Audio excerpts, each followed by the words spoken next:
नमस्कार. श्री स्वामी समर्थ सर्वांना. उद्या 18 जानेवारी 2026 वार आहे रविवार.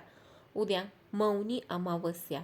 मौनी अमावस्येच्या दिवशी पवित्र नद्यांमध्ये स्नान करून ध्यान करणे व दान करण्याला खूप जास्त महत्त्व आहे.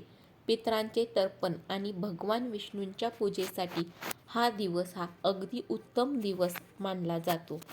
तर या दिवशी मौनी अमावस्येचं महत्त्व, तर या दिवशी मौन पाळून ईश्वराची आराधना केल्यामुळे आत्मिक बळ हे वाढत असते. पवित्र नद्यांमध्ये स्नान केल्यामुळे अमावस्येच्या दिवशी गंगा, यमुना किंवा इतर कोणत्याही पवित्र नद्यांचे पाणी हे अमृत समान असते असे मानले जाते. या दिवशी पवित्र नद्यांमध्ये स्नान केल्यामुळे जन्मोजन्मीची पापे हे धुतली जातात.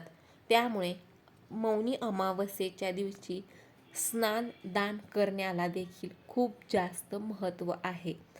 हा पितरांच्या तर्पणासाठी अत्यंत शुभ दिवस आहे, ज्यामुळे पितृदोष देखील दूर होतो आणि आपल्याला पूर्वजांचे आशीर्वाद देखील मिळतात. तर उद्या सर्वात मोठी मौनी अमावस्या आहे. तर अमावस्येच्या दिवशी उद्या तुम्हाला 4 मुखी दिवा लावायचा आहे. तर तो दिवा हा कुठे लावायचा आहे? तर तो 4 मुखी दिवा हा कोणत्या ठिकाणी लावायचा आहे? दिवा लावल्यानंतर काय होते? तर ही संपूर्ण माहिती आपण पाहणार आहोत.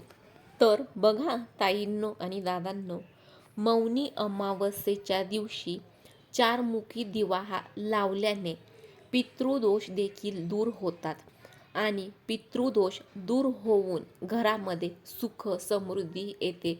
जी काही नकारात्मक ऊर्जा आहे, जी काही नकारात्मकता आहे, ती देखील जाते आणि घरामध्ये सकारात्मक ऊर्जेचा संचार हा होऊ लागतो.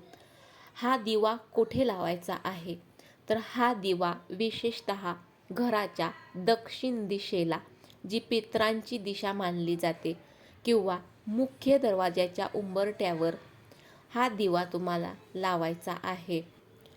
तर ताईंनो, मौनी अमावस्येच्या दिवशी सायंकाळी घराच्या मुख्य दरवाजाच्या उंबरठ्यावर 4 मुखी दिवा लावायचा आहे. त्यानंतर दक्षिण दिशा, पितरांचे आशीर्वाद मिळवण्यासाठी दक्षिण दिशेला मोहरीच्या तेलाचा दिवा हा लावायचा आहे. मौनी अमावस्येला 18 जानेवारी 2026ला 4 मुखी दिवा हा शक्य करून तुम्ही घराच्या दक्षिण दिशेला लावायचा आहे. त्यानंतर पिंपळाच्या झाडाखाली किंवा तुळशीजवळ देखील तुम्ही 4 मुखी दिवा हा लावू शकता. तर हा दिवा का लावला जातो? तर 4 मुखी दिवा हा यासाठी लावला जातो की पितृदोष याने कमी होतात. पितृदोष दूर करण्यासाठी आणि पितरांच्या आशीर्वादासाठी मातीचा दिवा मोहरीच्या किंवा तिळाच्या तेलाने भरून दक्षिण दिशेला, जी दिशा पितरांची दिशा असते, संध्याकाळी तो दिवा हा लावायचा आहे. दक्षिण दिशा, घरातील दक्षिण दिशेला दिवा लावल्यामुळे तो पितरांसाठी अत्यंत महत्त्वाचा मानला जातो. कारण दक्षिण दिशा ही पितरांची दिशा मानली जाते.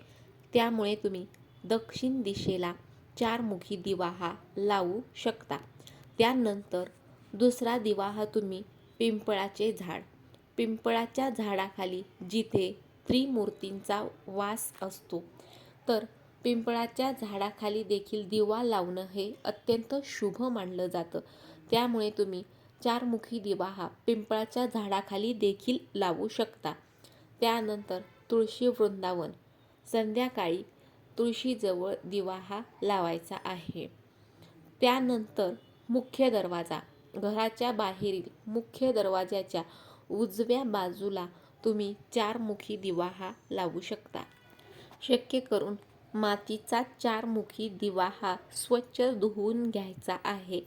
दिव्यामध्ये मोहरीचे तेल किंवा तिळाचे तेल हे वापरायचे आहे आणि मगच तो दिवा हा लावायचा आहे.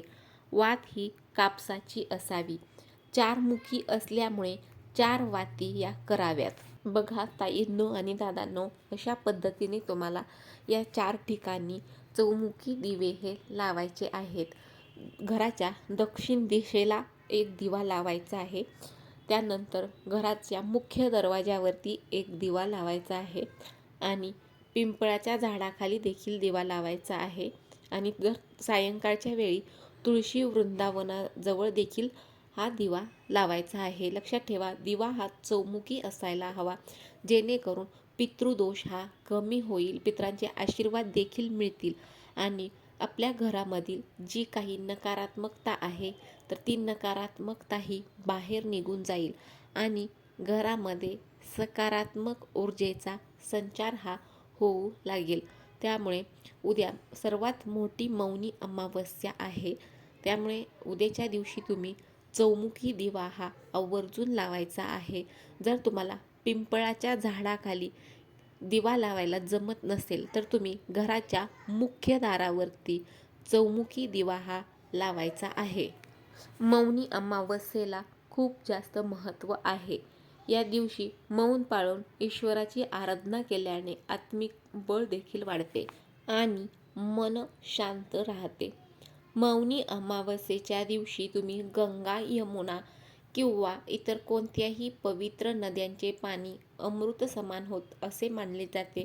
म्हणून या दिवशी तुम्ही या पवित्र नद्यांमध्ये स्नान केल्याने तुमची जन्मोजन्मीची पापे सुद्धा धुतली जातात.